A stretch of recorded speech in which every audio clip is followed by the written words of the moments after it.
நண்பர்களுக்கு வணக்கம். இந்த திமுக ஆட்சிக்கு வந்தது பிறகு திராவிட சித்தாந்தம், திராவிட மாடலு, திராவிட மண்ணு, பிலாங்ஸ் டு திராவிடியன் ஸ்டாக்கு, இது திராவிடத்துக்கான வெற்றி அப்படின்னு என்ன செஞ்சாலுமே, வெற்றி கிடைச்சாலுமே அதுக்கு மேலே ஒரு தங்கம் மூலம் பூசம் கேள்விப்பட்டிருப்போம். அந்த மாதிரி என்ன செஞ்சாலுமே அதை வந்து திராவிடத்துக்கான வெற்றி அப்படின்னு சொல்லியிருந்தாங்க. எதற்காக சொல்ல வேண்டிய தேவைகள் ஏற்படும் பார்த்தீங்கன்னா, இங்கே இருக்கக்கூடிய தமிழக மக்களுக்கு வந்து கொஞ்சம் கொஞ்சமாக திராவிடம் என்னன்னு புரிய ஆரம்பிச்சிருது. திராவிடம்னா காமாட்சி நாயுடு சொல்கிற மணிக்கு இங்கே இருக்கக்கூடிய பிற மொழிக்காரங்க நம்ம தமிழ்நாட்டில் இருந்துக்கிட்டு ஆண்டு செழித்து வாழக்கூடிய சொல்லுக்கு பேர் தான் திராவிடமா ஓஹோன்னு தெரிய ஆரம்பித்த உடனே அப்படிலாம் கண்டுபிடிச்சிட்டாங்க. எங்கேயா போகிறதே புசுக்கு உண்மையை கண்டுபிடிச்சிட்டிங்க, அதெல்லாம் செல்லாது, உண்மையிலே தமிழகர் தான் திராவிடர்கள் அப்படின்னு திட்டமிட்டு நம்ம வந்து போலியான ஒரு விஷயத்தை பரப்பிக்கிட்டு இருக்கிறாங்க. அதற்கு போலியாக நிறைய பேர் உருவாக்கி வைப்பாங்க. அது குறிப்பாக ரஞ்சித்து போன்றவர்கள், திருமாவளவன் போன்றவர்கள் நிறைய பேர் இருப்பாங்க. கம்யூனிஸ்ட் கட்சி சார்ந்தவங்க இருப்பாங்க, நிறைய பேர் இருப்பாங்க. அது முக்கியமாக திருமாவளவன் சொல்லலாம். அண்ணன் நான் சொல்கிறேன், நான் அப்புறம் அவருக்கு தம்பி, என்னோடய வயசு மூப்பில் இருப்பார். அதோட என்ன அதிகமாக படித்த ஒருத்தர், முனைவர் பட்டம் வாங்கினவர். என்னடா நீ அவருக்கு அரசு சொல்லிக் கொடுக்கன்னு கேட்க தோணும் உங்களுக்கு. எனக்கு இதே கேள்வி இருக்க தான் செய்யுது. ஆனாலுமே இப்போ ஒரு ஓட்ட பயிற்சிக்கு பயிற்சி கொடுப்பாரு தெரியுமா, ஓடுற போட்டிக்கு அதை பயிற்சி கொடுக்குற வயசுக்கு கிட்ட 50 வயசுக்கு வச்சுக்கோங்களேன். ஓடுற வயசு என்ன மாதிரி 25-26 வயசு பையன் ஒருத்தர் ஓடுறான். அவரோட பயிற்சியில் தான் ஓடுறான். முழுக்க அவரோட காரணம் தான் ஓடி எப்படிலாம் ஓடணும், எப்படிலாம் ட்ரைனிங் பண்ணி எல்லாமே சக்ஸஸ் பண்ணி ஜெயிச்சுட்டு வந்துருதான். அவர் இல்லைன்னா ஒன்றும் கிடையாது. ஆனால் இவனுக்கு திறமை இருக்குது. ஆனால் இவர் சொல்லி கொடுத்துருக்காரு, அவன் ஜெயிச்சிருந்தான். புரியுதா உங்களுக்கு? ஜெயிச்சிருந்தான், அவன் திறமையை வச்சு ஜெயிச்சிருந்தான். அவர் மூலமாக தான் ஜெயிச்சிருந்தான். நான் அண்ணன் மூலமாக தான் அரசியல் கற்றுக்கிட்டேன். ஆனால் எனக்கு அரசியல் புரிதல் வந்துருச்சே. ஆனால் அண்ணனுக்கு இன்னும் அரசியல் புரிதல் வராமல் கூமுட்டியாக இருக்கிறாப்லையே. அப்போ அண்ணனை கேள்வி கேட்கணுமா கேட்கக்கூடாதா? அதுக்கு தான் இந்த பதிவு.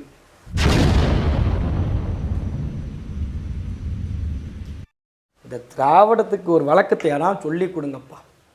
திராவிடம்னா அரசியல், திராவிடம்னா இனம், திராவிடம்னா மரபு இனம்ங்கிற இப்போ பூசை ஓட்டுக்கிறாங்க திருமானேன். திராவிடம்னா அரசியல் வெறும் சொல்லுதாங்கிறாங்க. அதுக்கு பிறகு அது வெறும் அரசியல் சொல்லுதான். திராவிடம்னா வாழ்வியல், என்னெல்லாமோ உருட்டி பார்க்குறீங்க, ஒன்றும் புரிய மாட்டேங்க. ஒரு நிலைப்பாட்டில் இருங்களேன். எதுக்கு இந்த குடிகார மணிக்கு இப்படி மாற்றி பேசிக்கிட்டு இருக்கிறீங்க? ஒரு நிலைப்பாடு. திராவிடம்னா இதுதான்ப்பா திராவிடம். எல்லாரும் நம்மகிட்ட கேட்குறாங்களா, யார் தமிழர்கள் கேட்குறாங்களா? இப்போ நிறைய பேர் என்ன சொல்கிறாங்க, நம்மளாம் திராவிடர்கள் ஒன்று இணையணும். எந்த லேப்பில் போய் டெஸ்ட் எடுத்துக்கிட்டீங்க நீங்களாம் போயிட்டு? நீ கேட்ட ஒவ்வொரு கேள்வி என்ன செருப்பால் அடிச்ச மாதிரி இருக்குடா. சரி, நம்ம நேராக தோழர் திருமாவளவன்கிட்டே போயிடுவோம். ரொம்ப நேரம் பேச வேண்டாம். திருமாவளவன் இருக்கார் தெரியுமா? நம்ம திருமாவளவன் வந்து இப்போ சமீபத்தில் நியூஸ் 8 மக்கள் சபை அப்படின்னு ஒரு புரோகிராம் நடத்துனாங்க. அதில் வந்து தமிழ்நாட்டிற்கு தேவை திராவிட அரசியலா, திராவிட மாடலா, இல்லை தேசிய மாடலான்னு சொல்லி ஒரு டாபிக் ஒன்று போட்டிருக்கிறாங்க.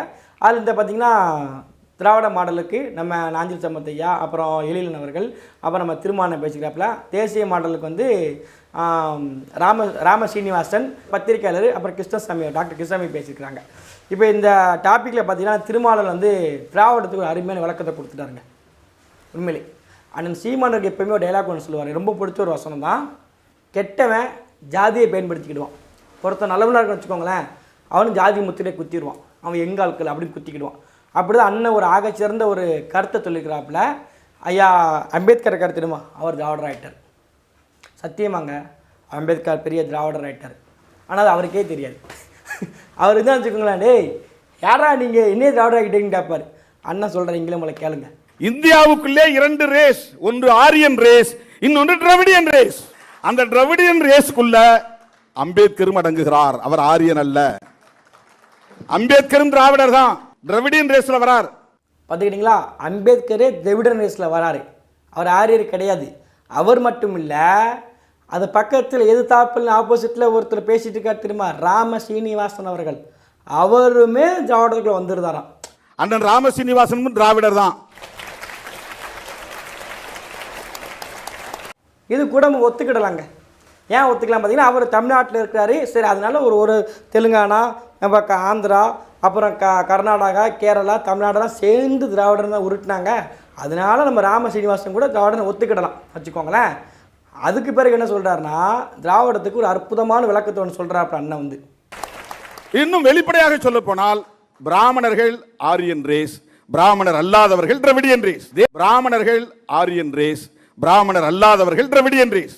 எப்படி? பிராமணர்கள் ஆரிய ரேஸு, பிராமணன் அல்லாதவர்களாம் திராவிடன் ரேஸ். இதெல்லாம் நமக்கு ஒரு கேள்வியே இல்லது.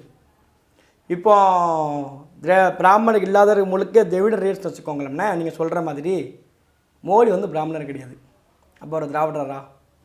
அமித்ஷா வந்து பிராமணர் கிடையாது, அப்போ ஒரு திராவிடரா? என்ன உங்களுடைய நிலைப்பாடு? அப்போ இந்த ராமர் இருக்கார் தெரியுமா, இந்த ராமர் ராமசாமி அவர் கிடையாது, ராமர் இருக்கார் இல்லை, கடவுள் ராமர், அவர் வந்து பிராமணர் கிடையாது, அப்போ அவர் யார்? திராவிடரா? என்ன நிலைப்பாடு? இல்லை என்ன சொல்ல வாரீங்க நீங்கள் வந்து? எனக்கு சத்தியமாக புரிய மாட்டேங்கி வாத்தியார. என்ன வாத்தியார் குழம்பி போயிருக்கிற? உன் ஸ்டூடெண்ட்டை பாரு, உன்னை படித்தவன் நான் இப்படி தெளிவாக இருக்கேன் பாரு வாத்தியார. கற்றுக்க வாத்தியார் எங்கிட்டயாச்சு சொல்லி கொடுத்தா போதுமா வாத்தியார்? அப்படி போர்டு எடுத்து வாத்தியம் போட்டால் போதுமா வாத்தியார்? சொல்லுங்கள். மோடியை வந்து திராவிடர் ஏற்றுக்கிட்டீங்க, அதனால் அப்போ ஹச்ராஜா சொன்னார் மோடியும் திராவிடர் தான். இந்த நாட்டுடைய பிரதமரே திராவிடர். எல்லாருமே திராவிட ஐட்டங்க. அப்படி பார்த்தா தான் அமித்ஷா திராவிடர், மம்தா பானர்ஜி திராவிடர், அந்த இருக்கக்கூடிய நரேந்திர மோடி திராவிடர். பிராமணர் இல்லாத இருக்க பார்த்துக்கிட்டிங்கன்னா அப்போ இந்தியா முழுக்கவே எல்லாமே திராவிடர்கள் தானா? அப்போ அமித்ஷா மோடியை கூப்பிட்டு அப்போ மோடியை எதுக்குறீங்க? அப்படின்னா அப்போ ஏன் மோடி எதுக்குறீங்க? உங்கள் திராவிடர் தானே அவர் பாசி சக்தின்னு சொல்கிறீங்க. ஆதித்யநாத் யோகி யார்? ஊப்பியில் இருக்கார், அவர் யார்? அவர் பிராமணர் கிடையாது. இந்த மாதிரி எதையாவது பேச வேண்டியது. ஒரு நிலைப்பாடு வைங்க. திராவிடர்கள்லாம் இவங்க தான்ப்பா திராவிடர்கள். முதல்ல உருட்டினீங்களா? தமிழ்நாடு, கேரளா, ஆந்திரா, கர்நாடகா இவங்கெல்லாம் திராவிடர்கள் உருட்டினீங்களா? அப்படி உருட்டிட்டு இருக்க வேண்டியதானே? அது கேள்வி கேட்டு முடிக்கலை.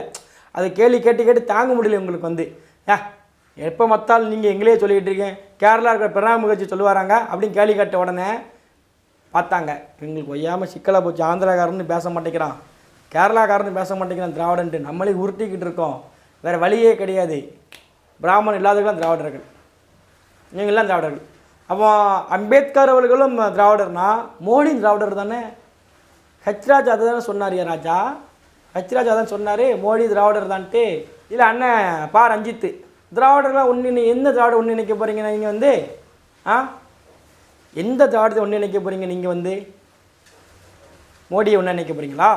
மோடியும் திராவிடர் தான் இந்த வருஷத்தில் வராரு. அண்ணன் தோல் திருமாவளவன் சொல்கிறத பார்க்கும்போது என்னது குழப்பமாக இருக்கிறீங்க? பார்த்திபன் ஒரு படத்தில் கேட்பார், தண்ணி கிண்ணி அடிச்சிருக்கேன்னு கேட்பார், பார்த்திபன் கேட்பார். அந்த மாதிரி தான் இருக்குது பார்க்கும்போது. நாட்டினுடைய பிரதமர் எப்படி அடையாளப்படுத்த முடியும் பார்த்துக்கிட்டிங்கன்னா, அவர் ஒரு குஜராத்தின்னு அடையாளப்படுத்த முடியும். அவர் ஒரு குஜராத் தேசிய இனத்தின் அடையாளம். இந்த பக்கத்தில் இருக்க பிரணாப் முகர்ஜி இருக்கார்களா, அவரை திராவிட அடையாளப்படுத்த முடியாது. அவர் ஒரு மலையாளி இனத்தினுடைய முதலமைச்சர். இங்கே தமிழகத்தில் இருக்கக்கூடிய நம்மளெல்லாம் தமிழர்கள் தான் சொல்லணும் நம்ம வந்து. ஆனால் திருமாவளவன் என்ன சொல்கிறாருன்னா, இது எல்லாமே தேசிய இனங்களாம், ஆனால் மரபினை வந்து திராவிடனம்.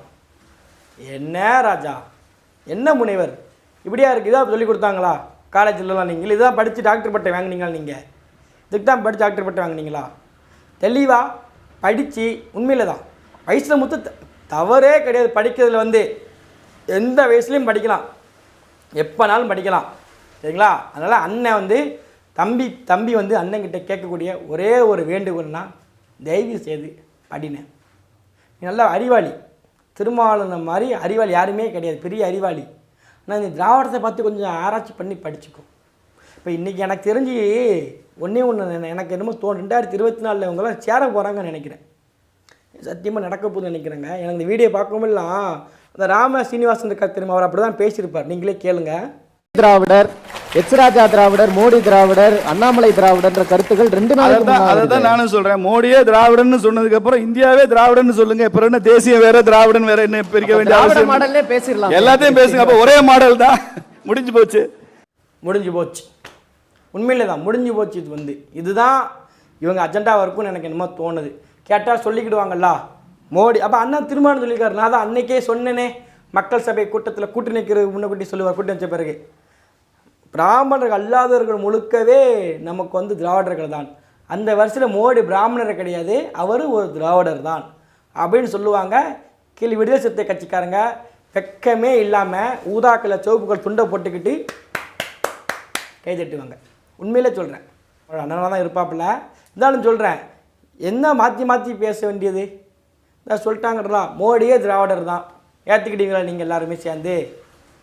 அப்போ இங்கே எது அடையாளமாக இருக்குது? தேசிய இனங்கள் தான் அடையாளமாக இருக்கும்.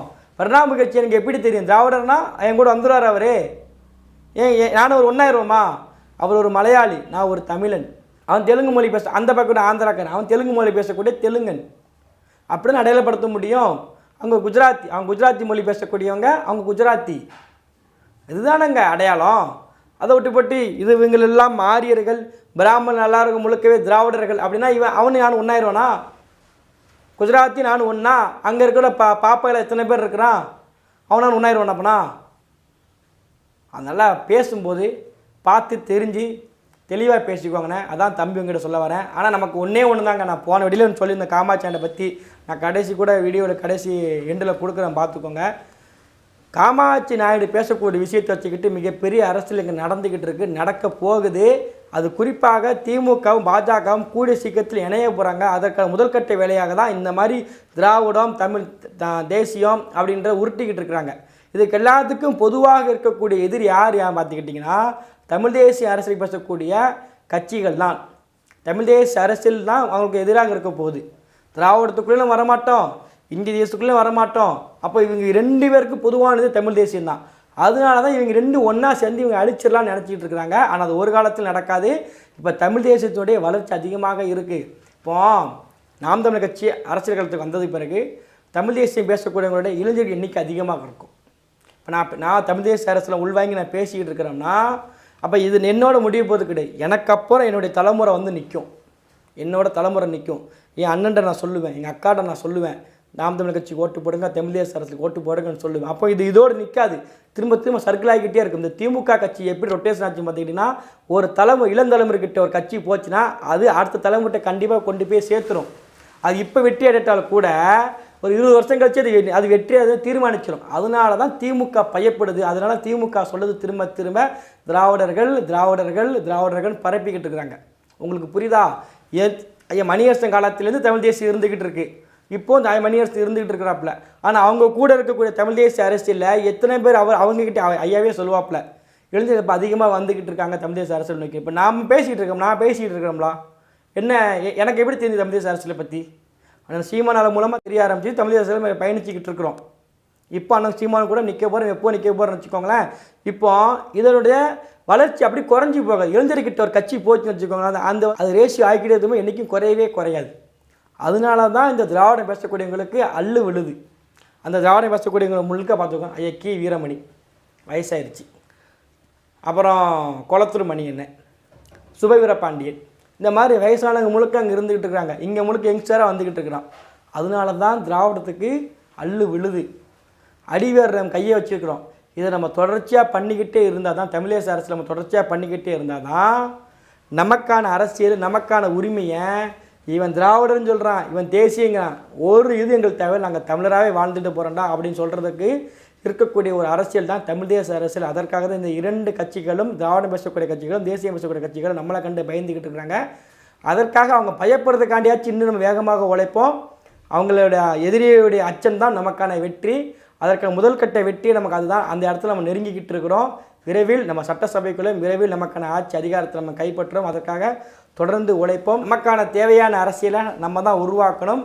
அதற்கான களம் தான் இந்த களம் அப்படின்னு சொல்லிட்டு இந்த வீடியோ முடிக்கிறேன். இந்த வீடியோ பிடிச்ச லைக் பண்ணுங்கள், ஷேர் பண்ணுங்கள், மறக்காமல் நம்ம பாலா ரோஸ்ட் சேனலை சப்ஸ்கிரைப் பண்ணிக்கோங்க. மீண்டும் ஒரு அடுத்த பதிவில் பார்க்கலாம். நன்றி, வணக்கம்.